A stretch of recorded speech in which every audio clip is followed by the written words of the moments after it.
guys, and welcome to another Zimaleta. Another night rather. I'm actually making this video right now, a few minutes before I actually post it. I've been all day in my garage. No, not reading my books. I've been actually working really hard in here, just trying to organize stuff. This is pretty much gonna be like the flow of my garage, just having these kind of shelves. I've been insulating it, I've been putting paneling up and stuff like that, trying to work with what I have because I have a lot of stuff, a lot of materials that I bought at auctions.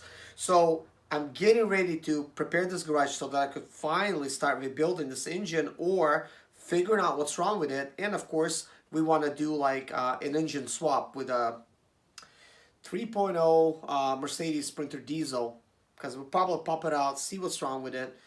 If it's bad, we can't use it, we're gonna end up putting a 2.7 liter engine in there, and I wanted to have some space. Plus, in this space, I want to show you guys how to rebuild the transmission, because I've made a video on that in the past, but something happened and the video did not record, unfortunately. And I didn't want to make it all over because I actually went into detail and to show how to do that. But I'm just gonna have to do it again and make the video inside of this garage here. We'll set up a table and stuff. I'm gonna have a bunch of lighting in here, that way we could actually have like videos going. The good thing about it is I'm gonna be out of the elements. I don't have to work in rain or snow or sleet. Of course, we don't have that in South Carolina, but bunch of rain. So finally I could get into the space and actually make videos for you guys, because you guys know this is a passion of mine and I want to do this pretty much as long as I live. I hope so, but that's the way I feel, guys. But anyways, guys, just a little update. I'm not gonna really talk too much. I'm kind of like wore out. I wanted to go ahead and keep working, but I figured might as well get up earlier tomorrow and continue this. I think I'll probably need like 2 more days on this and it's gonna be complete.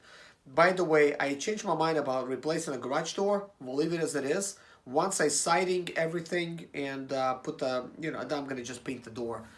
Because this is not going to be like opening constantly. Mostly it's going to be used as a space to make videos, mechanical videos for you guys and stuff like that. So anyways, guys, thanks for watching. Please subscribe if you haven't already, because I have a lot of Sprinter videos and more to come. Take care, guys. God bless you. My name is Zimaleta. I'm 37 years old, and yes, I experienced success after buying my first home for cash. Back in 2011, I was broke, but I learned to solve problems on my own. Now, I'm helping others to solve their problems. I know what pitfalls to avoid to stay profitable in business. Need motivation to be more successful in your life? Do you have Sprinter Expediter business problems? Then subscribe. Let's find creative solutions to your problems. Hit the bell notification so you don't miss any of my helpful videos.